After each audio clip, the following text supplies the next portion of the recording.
Hello folks, this is the video tutorial for chapter 12 of my textbook, Composite Finite Elements Analysis Essentials for 3D Experience. The title of the chapter is Composite Drive Shaft under Torsion. So the problem that we are looking at is a very simple geometry. It's a shaft and the diameter of the shaft is 6 inches, the length of it is 20. And this shaft is made of a composite material consisting of two layers of carbon epoxy with the properties given in this table. This is the same material that we used in chapter 12 and one other chapter, I'm pretty sure. And this shaft is subject to a torque of 75,000 inch-pound. Now, of course, it's possible to apply a torque on the left, a torque on the right, and then basically do the analysis. And you can use the isostatic. You have to use the some kind of a restraint, such as a 1, 2, 3 rule to fix a rigid body motion. So what I'm going to do instead, I'm going to clamp the right side and then apply torque on the left side. Okay. Now, uh, the as I mentioned, the properties are given here, and this information, this data, and the idea and dimensions come from that site. Okay. Okay. So let's go ahead and do the problem. Uh, I'm already in the generative shape design, so let me rename my part. So properties, I'm going to call it video chapter 12. Video chapter 12, and it is drive shaft.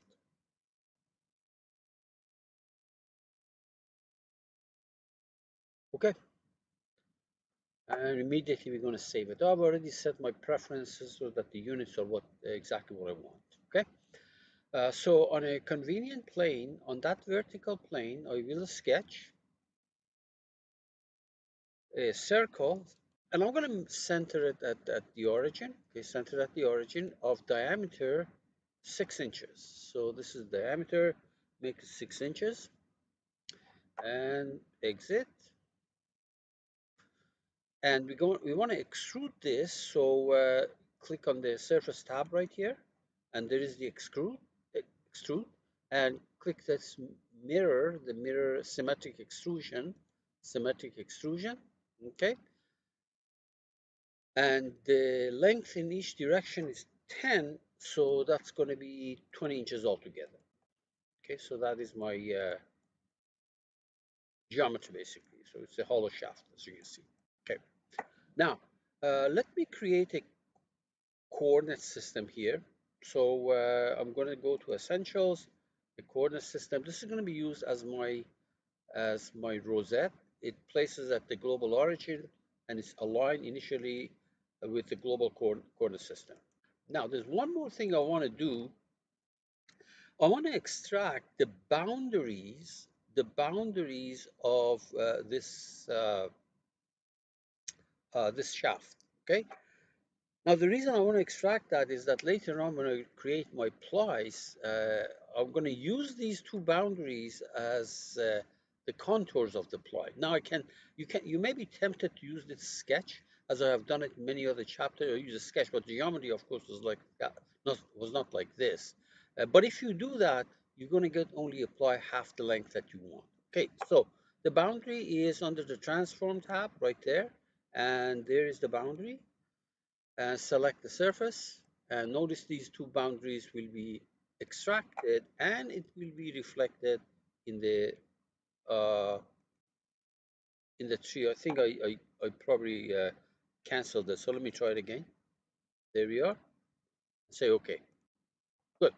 Now it tells you that basically there are two unconnected pieces, so you just say keep all sub elements.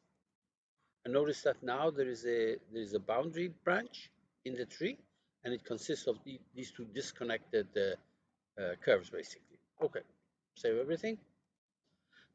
that essentially takes care of my part. So now we're going to go and do the material. So create a material. I'm going to call it video,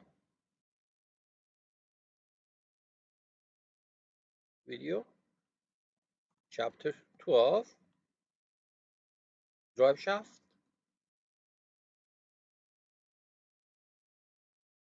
Okay, and we say okay.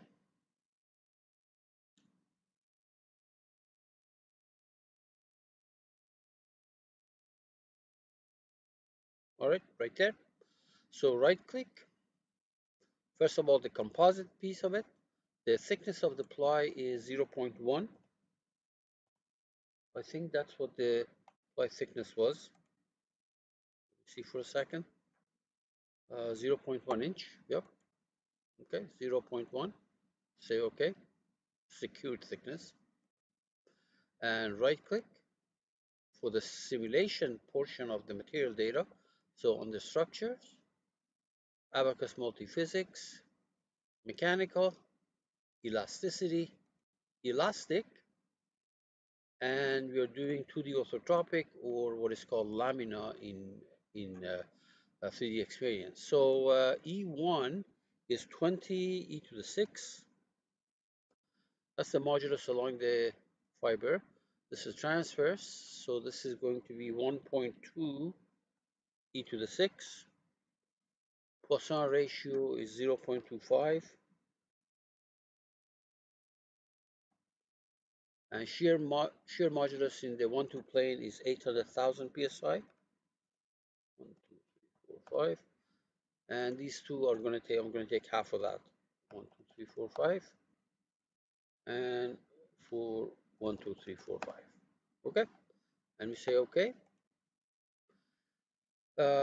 Now, I'm not going to bother applying this thing. As I have said, in the first 7, 8 chapters, I actually applied the material, although it's really there's no need to do that. And so I'm not going to apply, I just leave it the way it is. And let's save everything. However, I want to be able to come easily here and pick this. So what I suggested in the book and the previous videos is go to the material definition, and as soon as you activate that, it shows you uh, all the materials that you have in the present session. Okay, so let me kill this. I finished it actually. So you go to robot here, scroll down, you find the material definition, and as soon as you do that, the material to define is going to appear. So here's the material editor, stuff in the session, material in session, and here is your part. Okay, so let's save. The next step is to go to the composite design. Okay, and we're going to do apply design because this is a very simple problem, only 2 plies. Composite parameters, add a material. Let's go find it. And this is going to become very handy now because you can select this tab and it's sitting right in the background, right there. And when you click on it, it just populates that table. As far as the rosette goes, add a rosette. And we already created the corner system here, which is right there. And notice that it creates a rosette like this. If it's bothering you, if it's too big, you can always change it, make it smaller by changing this number. But here's the more important issue. In the past, I had a fixed rosette. Here, I'm going to use basically this rosette, which is being guided by this curve. So I'm going to say that this curve is going to guide this rosette for a 90-degree angle. Okay, so that's sketch. See that? Okay, so we say okay. There it is, transfer guided by a 90-degree curve, and we say okay. If this is bothering you, you can always hide it.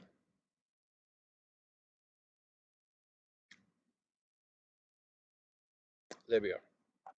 Okay, so then we're going to select apply group, click on the apply group, make apply group. So select that surface, Keep the draping direction outward, don't change that. And now we're going to create our two plies.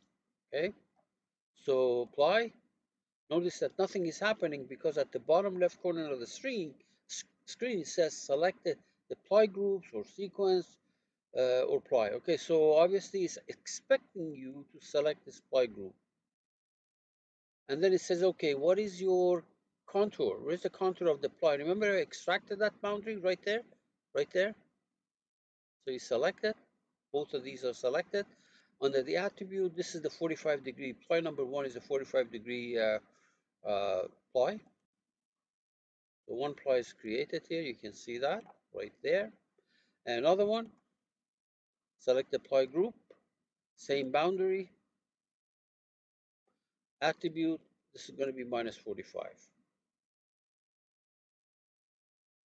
Okay, so the two plies have been created and they're sitting right here. Let me collapse this branch. There we are. Okay, so if you want to see it, by the way, remember what we do. We go to Review tab under the Ply Exploder. You select that and you say show it to me. So there it is, 45 red, minus 45, minus 45 green. All right. I really don't need this, so we can hide it or we can just completely delete it. Delete the exploded surfaces. Okay.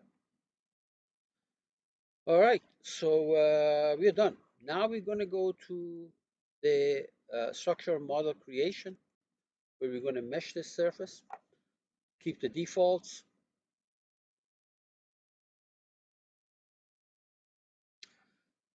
Final model has been created, but there are no elements or properties in it. So that's what something we have to do ourselves. For surfaces and shells, you have to do it yourself. So you go to mesh right there. So we're going to use the surface quad mesh and parabolic right there, and the thickness of 0.5 inch, and then say mesh. There is the mesh. If you want to hide, for example, the parts where you can see it better, so right-click, visualization management, don't show me the part. Where is this?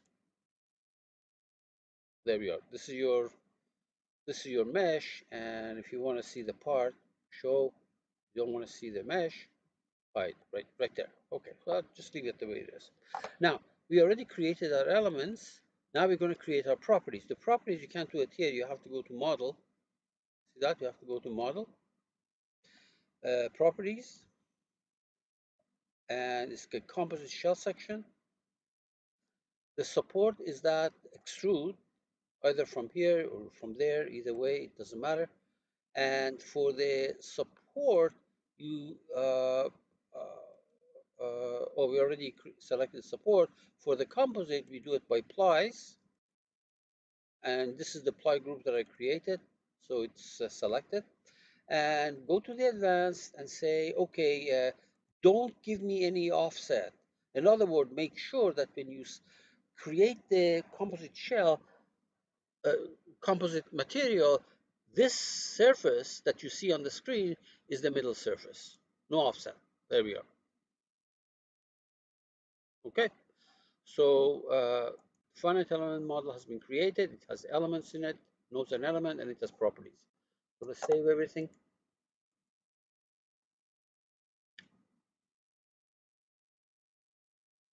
Okay, now we're going to go to scenario creation, structural scenario creation. It's a structural problem.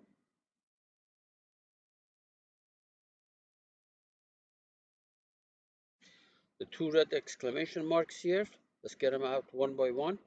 Setup and select the finite element model. There's only one here, we're going to select it. Okay, notice that this immediately turns green. And then you go to procedure. It's a static procedure. As soon as you do that, this becomes green also.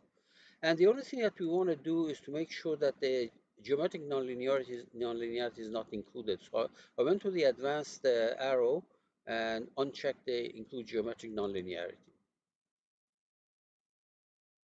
Okay, so now we're going to introduce our restraints and loads. So first of all, let's get rid of this mesh. Right click, mesh visualization, or you can either do it from here, mesh management, and hide it from here, or you could have done it from here too. Either way, you put it there, right click, it hides that, or you can do it from there. Okay.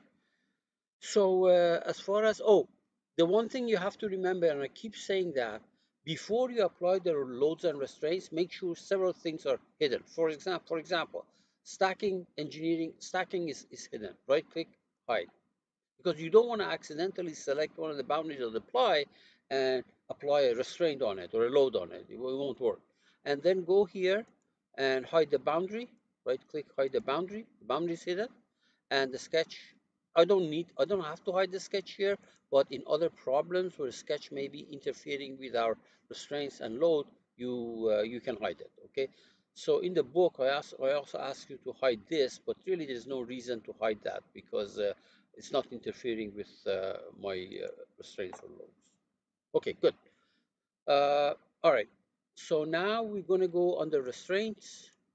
This end is going to get clamped. See that? This end. So here's the clamp. Select this.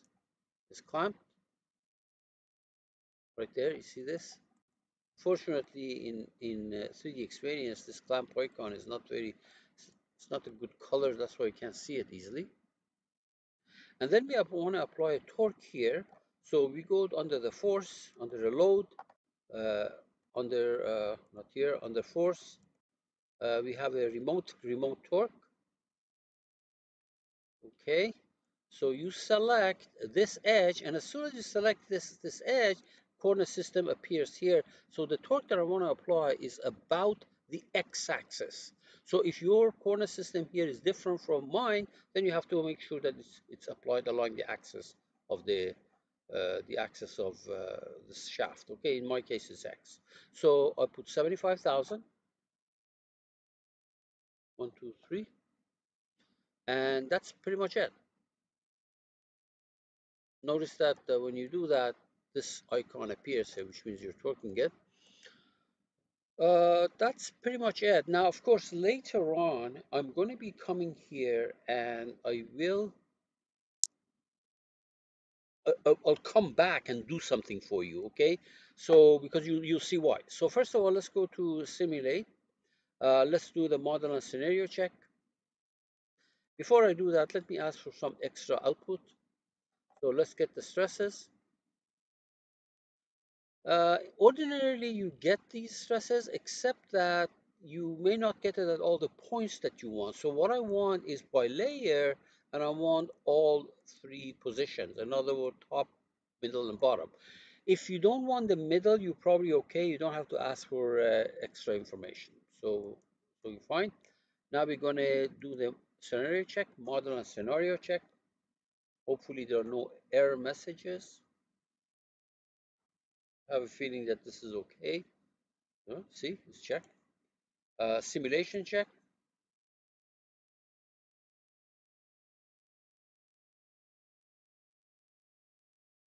And say okay. Accept the number of cores and say okay.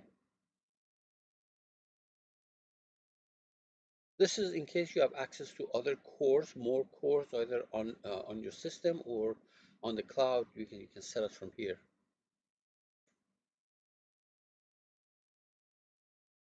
Mine is a basic laptop. Pretty sure don't have anything extra on it. Okay, this is done. And now you're going to run it.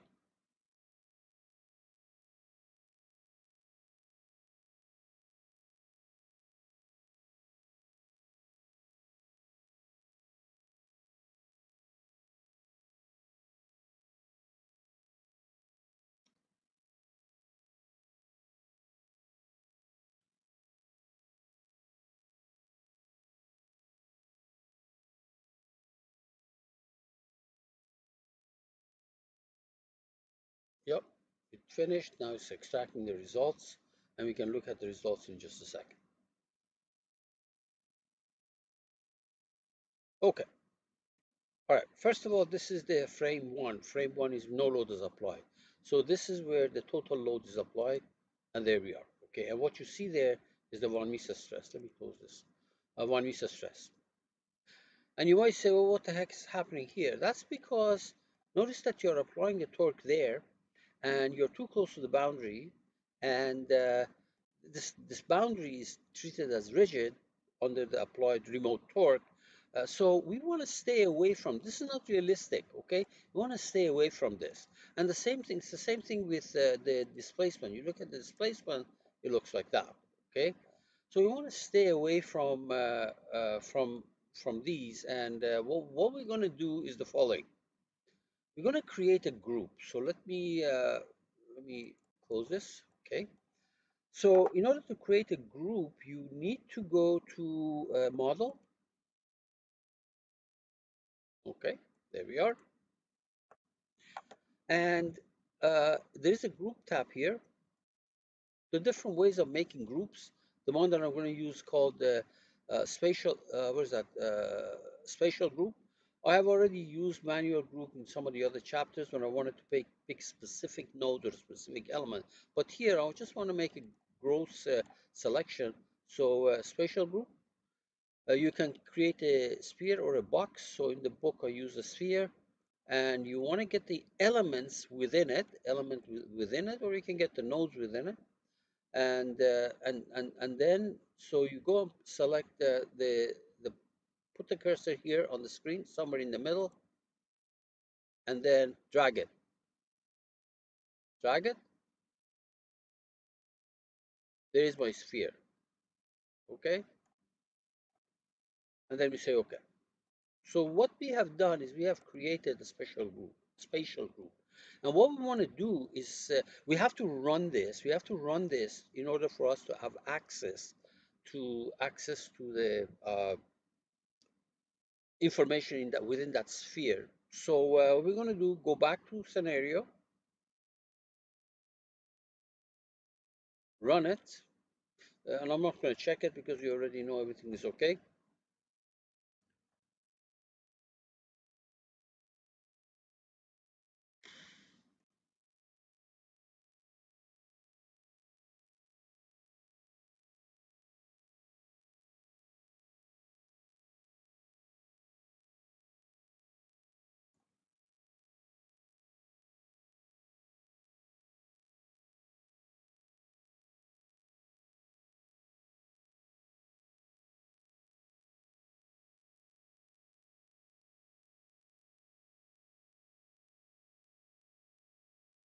Okay, so close that. Now, obviously, you're going to get the same thing as before, but right now we don't want to see the stuff here. Okay, we want to see only, for example, the Mises stress, or Mises stress in particular. Displacement doesn't matter within the group. So first of all, I don't want the displacement. I want the Mises right there. Okay, you go here to results. See, this is a display group, default display. Double click on displays group. Double click on this. Okay. So I went to the tree, double click on display group right here, this line, double click on that. And then here you say, okay, show me this radio button FEM group, show me the FEM group. Remember I created a, let me make this thing bigger. Okay, remember I created this spatial group? You select it, and then you say, okay, show it to me.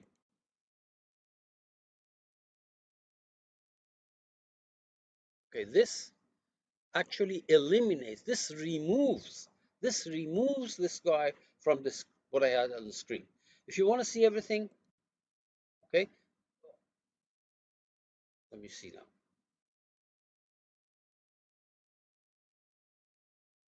Okay, you click on that, it shows you only the stuff, only the stress distribution, within that group. And this is all constant. You can see that pretty much they're all constant. You can see that right there, all constant. Okay, now if you want to get everything back, so let me see now. So to get the whole thing back, you click on this thing at the bottom, restore all, okay? Let's try it again. If you want just this piece, okay, so you say, just show me that, okay? You want to get everything back right there, okay? One more time, just show me that, close, okay? Let's say, okay, all right. So this is it. Take care and good luck.